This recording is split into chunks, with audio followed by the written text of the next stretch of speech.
ज्ञान सागर में आपका हार्दिक स्वागत है। आज की चर्चा का विषय है स्वामी विवेकानंद के उपदेश। स्वामी विवेकानंद भारतवर्ष के एक हिंदू भिक्षु थे।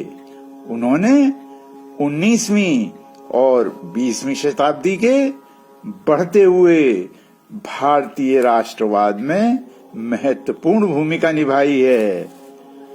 हिंदू धर्म के कुछ पहलुओं को फिर से परिभाषित किया है और सामंजस्यपूर्ण बनाया है।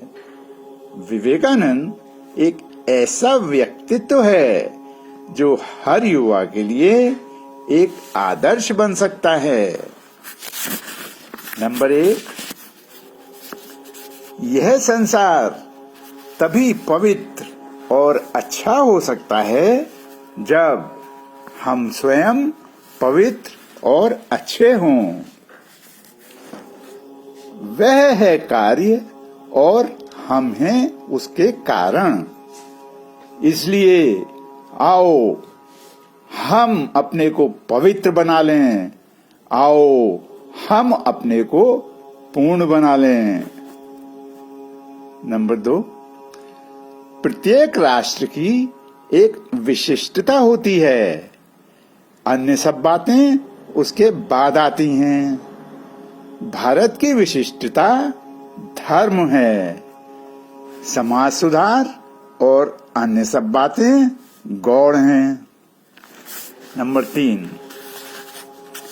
उठो, जागो, स्वयं जागकर औरों को जगाओ, अपने नरजन्म को सफल करो। उठो, जागो, तब तक रुको नहीं जब तक लक्ष्य प्राप्त न हो जाए। 4, सदा विस्तार करना ही जीवन है और संकोच मृत्यु है। जो अपना ही स्वार्थ देखता है, आराम तलब है, आलसी है, उसके लिए नरक में भी जगह नहीं है। 5, हमारा पवित्र भारतवर्ष धर्म एवं दर्शन की पुण्य भूमि है। यहीं बड़े बड़े महात्माओं का जन्म हुआ है। ये ही संन्यास एवं त्याग की भूमि है तथा यहीं, केवल यहीं आदि काल से लेकर आज तक मनुष्य के लिए जीवन के सर्वोच्च आदर्श एवं मुक्ति का द्वार खुला है। 6, हमें दूसरों को घृणा की दृष्टि से नहीं देखना चाहिए। हम सब एक ही लक्ष्य की ओर जा रहे हैं। निर्बलता और सबलता में भेद केवल मात्रा का ही है। स्वर्ग नरक में, जीवन मृत्यु में, लोक परलोक में केवल मात्रा का ही अंतर है, प्रकार का नहीं। कारण यह है कि सबका रहस्य वही एक है। सब एक ही हैं जो भिन्न भिन्न रूपों में व्यक्त हो रहे हैं। 7, यदि धर्म मनुष्य को सब स्थानों और स्थितियों में सहायता नहीं पहुंचा सकता तो वह किसी काम का धर्म नहीं है। 8, वह नास्तिक है जिसे अपने ऊपर विश्वास नहीं है। 9, वही सबसे बड़ा महापुरुष है जो शपथ पूर्वक कह सकता है कि मुझे अपना पूर्ण ज्ञान है। क्या आप जानते हैं कि आपकी ओट में भीतर कितनी शक्तियां, कितने बल छिपे पड़े हैं? क्या वैज्ञानिकों को इसका पूरा ज्ञान हो गया है कि मनुष्यों में क्या क्या गुण भरे हुए हैं? मनुष्य को उत्पन्न हुए करोड़ों वर्ष हो गए, पर अभी तक उसकी शक्तियों का एक अणु मात्र ही व्यक्त हो पाया है। अतः आपको यह नहीं कहना चाहिए कि हम निर्बल हैं। 10.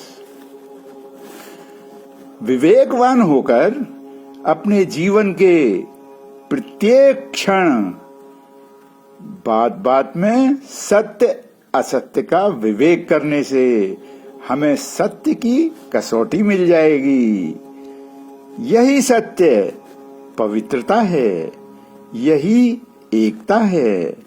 जिससे एकता का संपादन हो वह सत्य है। प्रेम सत्य है और घृणा मिथ्या है। कारण यही है कि घृणा से भेद बढ़ता है, प्रेम सबको मिलाता है और प्रेम उस एकता का संपादन करता है। प्रेम ही सत्ता है, वह साक्षात ईश्वर है। जो कुछ है सब उसी एक प्रेम की अभिव्यंजना है। 11. हमें अपने सब कर्मों में यह विचार करना चाहिए कि वह एकता का संपादन करता है या नानात्व का। यदि नानात्व का संपादन होता है तो हमें उसका परित्याग कर देना चाहिए, और यदि एकत्व का संपादन होता है तो वह निश्चय ही अच्छा है। 12. आत्मा का दर्शन अंतःकरण में ही होता है, बुद्धि द्वारा उसे नहीं देख सकते। बुद्धि तो झाड़ू देने वाली है, वह हमारे लिए रास्ता साफ करती है। 13. वही अकेला ईश्वर पूजा करने योग्य है। जो मनुष्य की आत्मा है, मनुष्य के शरीर में है, वह मंदिरों का भी मंदिर है। यदि हम उसमें पूजा नहीं कर सकते तो कोई मंदिर किसी काम का नहीं हो सकता।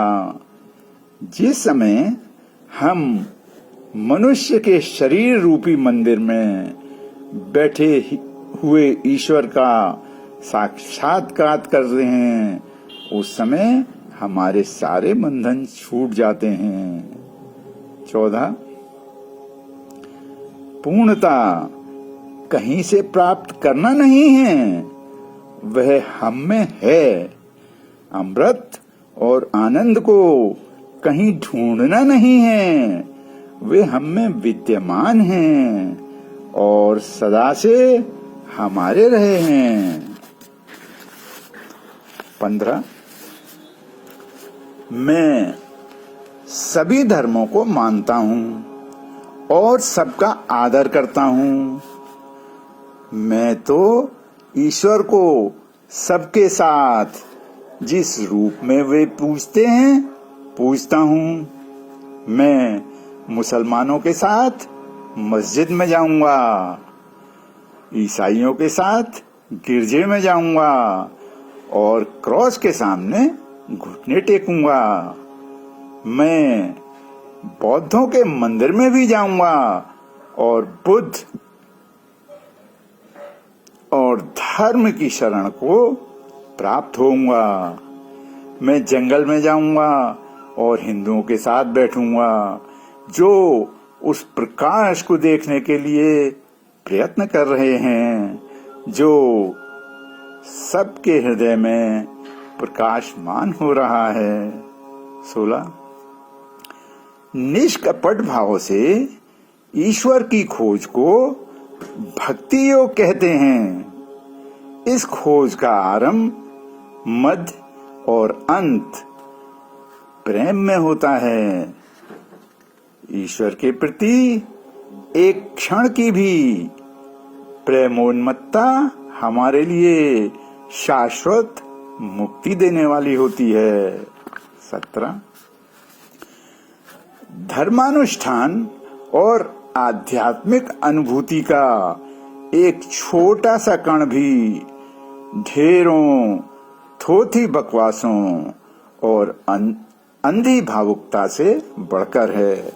हमें कहीं एक भी तो ऐसा आध्यात्मिक दिग्गज दिखा दो जो अज्ञान और मतान्धता की ऊसर भूमि से उपजा है।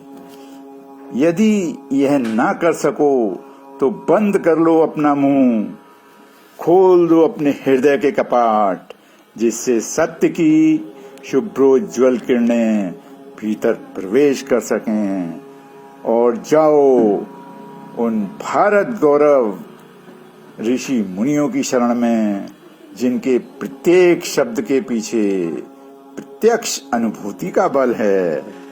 आओ हम सब अबोध शिशु के समान उनके चरणों में बैठें और ध्यान पूर्वक सुने उनके उपदेश। 18 हर एक आदमी गुरु होना चाहता है। एक भिखारी भी चाहता है कि वे लाखों का दान कर डाले। जैसे हास्यास्पद वे भिखारी हैं, वैसे ही ये गुरु भी हैं। 19 यदि तुम भक्त होना चाहते हो तो तुम्हारे लिए यह जानना बिल्कुल आवश्यक नहीं कि भगवान श्री कृष्ण मथुरा में हुए थे या ब्रज में। वे करते क्या थे, और जब उन्होंने गीता की शिक्षा दी तो उस दिन ठीक ठीक तिथि क्या थी।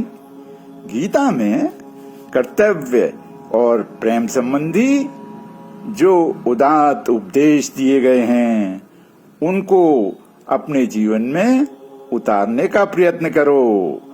उनकी आवश्यकता हृदय से अनुभव करो। बस यही तुम्हारे लिए आवश्यक है। उसके तथा उसके प्रणेता के संबंध में अन्य सब विचार तो केवल विद्वानों के आमोद के लिए हैं।